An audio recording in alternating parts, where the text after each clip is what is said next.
If you are interested in acquiring any of my Overkill's tutorial guides from Microsoft Flight Simulator, or simply interested in supporting the channel, please consider joining us on Patreon. Patreon subscribers level tier 2 and above have access to all of my guides, as well as any future releases that come down the road. Patreon link can be found in the description below. Hello everybody and welcome back to another episode of Microsoft Flight Simulator, and today we are going to be talking about Sim Update 15 Beta. I am a part of the beta program. Anyone can be, by the way. You just have to go through the Xbox Insider app and you can sign up for the beta. Just remember that with betas you always run into the possibility of things breaking, crashing, and there are extreme circumstances, but very rare. I have yet to personally run into it, but I have heard of it happening to multiple people where when you join the beta program, it's not always so easy to get back out of it, and sometimes it forces you into a situation where you have to completely reinstall Microsoft Flight Simulator. So just understand that when it comes to betas, there is always a significant risk, potentially significant risk, right? I always do the betas, DCS World, Microsoft Flight Simulator, anything I can, and that's because I am impatient as all hell and hate waiting for new features. Okay, so I'm willing to take the risk. So let's get started about a couple things that are in the beta. First off, I am an idiot, and I'm sure many of you saw it. Yesterday I posted a video that said TBM-850 Autopilot Fix, and then it was the video from the day before. I don't even know how I did that, but I will tell you that it explains why it took so long to upload. Well, I mean, not so long. My videos upload pretty quick, but it took longer than usual than I was expecting because the video that I made for it was only about 15 minutes, where the video from the night before was an hour long. So I am very briefly going to talk about that because it actually does apply to the Sim Update 15 beta. So first off, Working Title did discover the issue that was causing, actually it sounds like with multiple aircraft, but specifically for me, my impact was here, the TBM-850, where the GNS 530, if hot swapped inside the aircraft, meaning that you've got the aircraft up and running, you've got your flight plan, you decide you don't want this one, you switch avionics devices, and boom, Autopilot, for me, completely stopped functioning. Now, right out of the gate, initially what I ran into is I had the configuration just like so, and none of my navigation would work. This was our Nav1 radio, the KNS, and obviously I needed it to be on Nav1, so I switched it over to the GNS 530, and at that point, all autopilot functionality failed, and I had to fly manually. So this is a bug specifically with the Working Title GNS systems. Now, from what I was reading, it sounds like TDS and things like that seem to be working just fine. However, the issue does lie with Working Title and not the TBM-850. It just happened to be the TBM-850 where I experienced the issue. Now, let's talk about the fix. If you are on the beta like I am here, it should be resolved and no longer an issue. Now, I have not flown on the beta yet. That's one of the things we're going to check out here today. We're going to do an FPS check because it does state that in low FPS areas, you should see an FPS improvement. So we're going to get to that. But I do want to make sure that at the very least, even though I'm not going to go through the whole process again, because again, I do apologize, I'm an idiot. I do want you guys to be aware of a website or a link that will be down in the description below, and that is for this section here. So I will have a link to this page. This is where it will take you. It's, as you guys can see, if you watch the scroll bar, it right here. It is down a bit ways, but this is the section you're looking for, and all you have to do to copy this is right here. Guys, do not worry, do not be scared of going here. Okay, I'm going to show you guys real quick where it is on mine. It's very, very simple.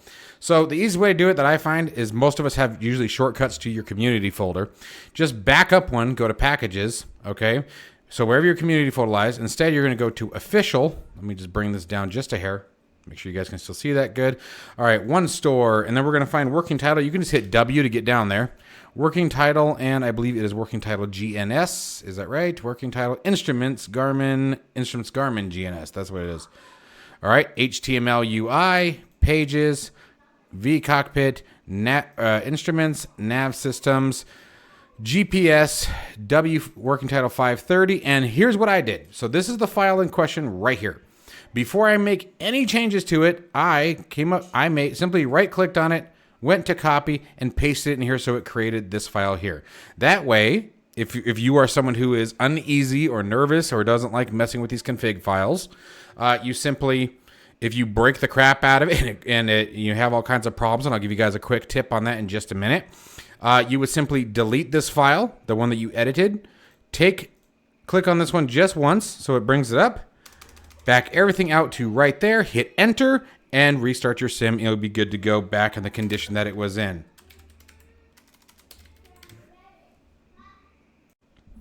Okay, so I said I wasn't going to go through this, but it looks like we're mostly getting there. I'm going to show you just quick. So I do recommend that you guys grab Notepad++. If you haven't, it is completely free. So I really, really recommend it. Here's what Notepad++ looks like. Now, all you're going to look for, and they even give you that too. Let me grab that real quick. And here's what I recommend doing. Even if you're using Notepad, still do this. Find this right here, copy it. So I just did Control-C. Come up to whatever text editor you use, hit Control-F for Foxtrot. That is a Windows functionality. Give me a second because I think it went on the other monitor. It did. And of course, that monitor is behind me. Oh, okay, there we go. And you guys can see that I pasted it here from the last time I did this. Go find next. There it is. Then I want you guys to pay attention real quick. You can see update right here. This is where it all begins. So you can just grab this. Okay, this is where you'll start. And so by coming over here, let's get rid of the find. You can just hit copy right there. So the check mark indicates it's been copied to your clipboard. You'll come back over here and do exactly like I'm doing here. Grab it, copy it, go right to here. Look at it. This is where it stops. Bracket, bracket, and then you can see the grayed out text indicates a new line, a new subject, a new section, essentially. Anything that's grayed out, basically what it means is that the sim ignores it. It's for informational purposes. Okay, like this is the section. This is the topic, update loop for the main screen. And that you can see there's a period there even. This is the code right here from update down to this second bracket right here. And you'll just hit paste. Okay, Control-V for Victor. And it will paste it. You come up here, you hit save. Now, the one caveat that I will give you guys, when I first did this, I launched into the simulator, I launched into my TBM-850, I went to turn on my battery, and the sim crashed. Don't let that freak you out. Do it again, but here's what I want you to do the second time. Pick a different livery than what you did the time before, and then do the same thing. It'll start up. You should start up just fine. And then I went back and reloaded my original livery, and everything has worked flawlessly. Oh, okay. I tried to say that fast. I said I wasn't going to go through it, but what the hell? Hopefully it didn't take too long. So now, again, I want to stress that in Sim Update Beta 15, this should be resolved, okay? And so I'm not too concerned about it. The file that, if you guys look here, you can see that this file was overwritten today, okay? And I had done this change last night, all right? So that's a good sign. All right, so that means that it's up to the new information. And the cool part is that the developer of the TBM-850 seemed to be the one who found the fix. So that was pretty slick too. I really like hearing the way that they all work together. It's kind of cool. Okay, so now we got through that. The next thing that Sim Update 15 is offering is the G3X Touch. So keep in mind that with the beta, again, remember, new features, new things, new stuff, new toys, not officially released. So if you choose to try that to get after the G3X Touch, keep in mind you may run into bugs, etc. But the G3X Touch has been added to Microsoft Flight Simulator as of this beta update. So that's pretty exciting. We're going to be checking that out too. Probably do that in a later video because I want to be able to actually go through the entire thing. And what I'm actually going to do is set up one of my touch screens, do some pop-out screen action, if you will, so that way we can all see it in action from a true touchscreen perspective. So that'll be in a later video, but I did want you guys to know that, or have the heads up that that was available and now released in the aircraft or in the sim. So finally, the big one, guys, let's talk about FPS. So according to the Sim Update Beta 15, FPS, where FPS would normally be low. So If you are someone who's already getting screaming FPS and everything's great, it sounds like you may not see much of a difference. I'm not sure. You guys will have to let me know. What I'm going to do is I'm going to take us over to probably here in the TBM. We're going to go over to like either JFK or Los Angeles, somewhere where I normally get lower than average FPS, down in the 30s, somewhere where I would really be able to notice the difference. The last time I did a test, guys, we were in, I believe, the Baron G58, if memory serves, and I think I'm going to load that aircraft up again. We're going to go over to Los Angeles, come off of LAX on 25 right, and we're going to use the Pimax crystal, because again, I remember in the Pimax crystal, I was right around 32 frames per second. And then we're going to see what the sim brings us up to and see if I notice any differences, okay? So, without further ado, let's begin. All right, folks, so now we are in the live test here, if you will. Now, we haven't gone into VR, and I'm not sure that we're going to just yet. So let's talk about some parameters here and give you guys a heads up on what's going on here. So the last time that I did a performance test with Microsoft Flight Simulator was Sim Update 14 using the map enhancement mod using the PC-12. Now, computer stats, because everyone always asks, they are down in the description below if you guys are interested in the hardware, okay? But as I've stated multiple times, if you guys look up on the FPS counter, I am very often running into main thread issues. But I want to talk to you guys about something that happened right out of the gate. But first, before we get to that, I also want you guys to be aware that I am also aware of a new NVIDIA driver that has been released that is specifically designed to address stuttering on multiple platforms. That is not installed yet. I wanted to see what Sim Update 15 brought on its own, and it's just in its raw format. I didn't want to see a massive improvement and not be able to determine if it was from Sim Update Beta 15 or if it was from the NVIDIA driver. So, with that in mind, yes, I'm aware of the new NVIDIA driver. No, it is not installed yet. We will be doing a separate video on that to test that out. So, let's talk about why we are in this particular aircraft. We are in the Comanche. My previous video was in the PC-12, and I'm currently running a beta version of the PC-12 that is not released to the public. So again, that would be an unfair test, as I wouldn't be able to determine whether or not that was the case. So I just chose the A2A Comanche. It is usually a little bit on the demanding side, for me at least, usually, especially in VR. Has a similar setup, as it only has a few glass screens on it. For example, the PC-12 only has the ADI and the HSI, and then the GNS 530 if you're rocking that. Now, we don't have the 530 installed, but I'm not too concerned about that at the moment. So now let's get into the initial results. When I initially loaded into the scenery, the first thing that immediately happened was my frame rate was garbage. Absolutely garbage. I was down in the area of about 16 to 17 frames per second. Gosh, it seems so dark. And my thread time up here was in the 50s and 60s. Now, what I'm guessing happened is with the Sim Update Beta, oh, there's a big lag or stutter right there. So this is obviously due to scenery rendering, likely shader caching and things like that. The longer I flew, the more rapidly the main thread latency decreased. Now, this is actually my biggest problem, is the millisecond timing. If that should be, ideally, you want this as low as possible.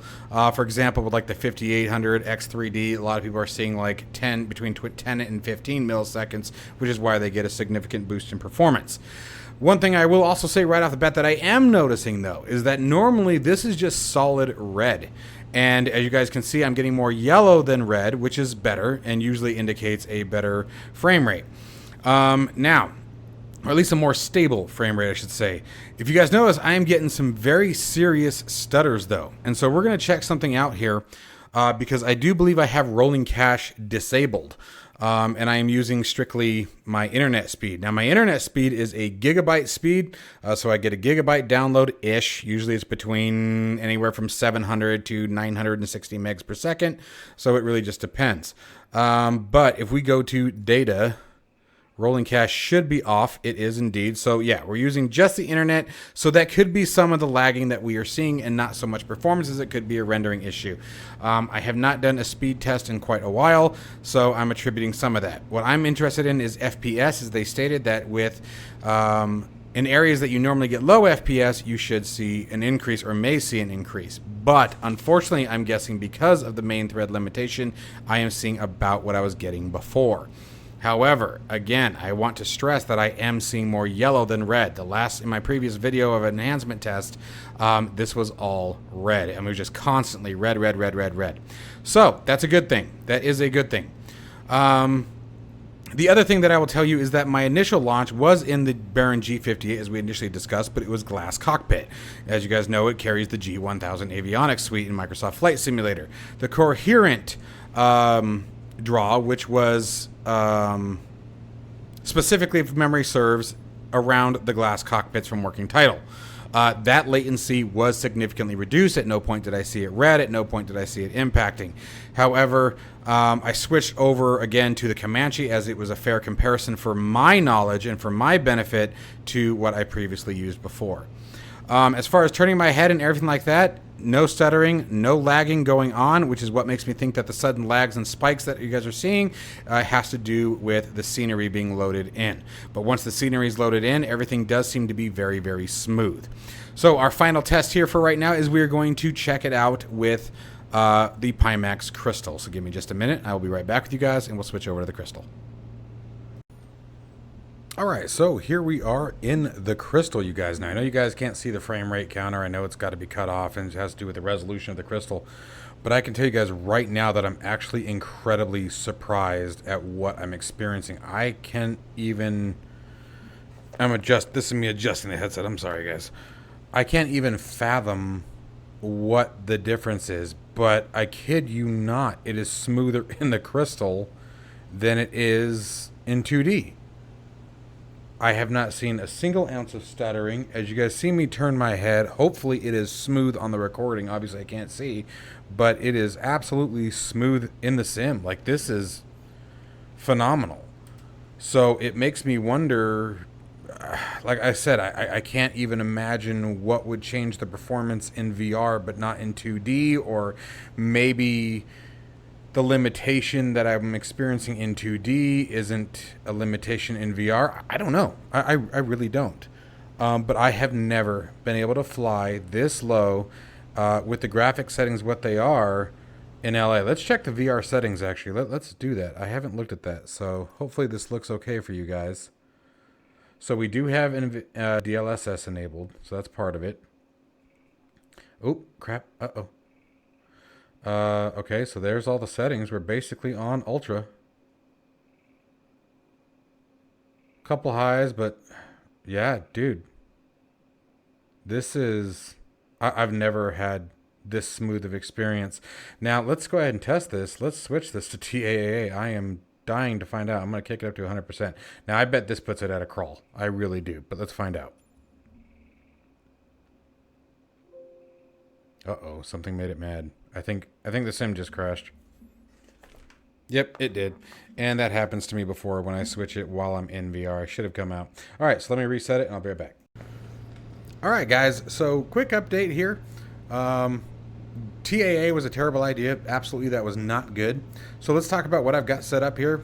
We are back to DLSS. We have the Smart Smoothing enabled in the Pimax Crystal software, or the Pimax software.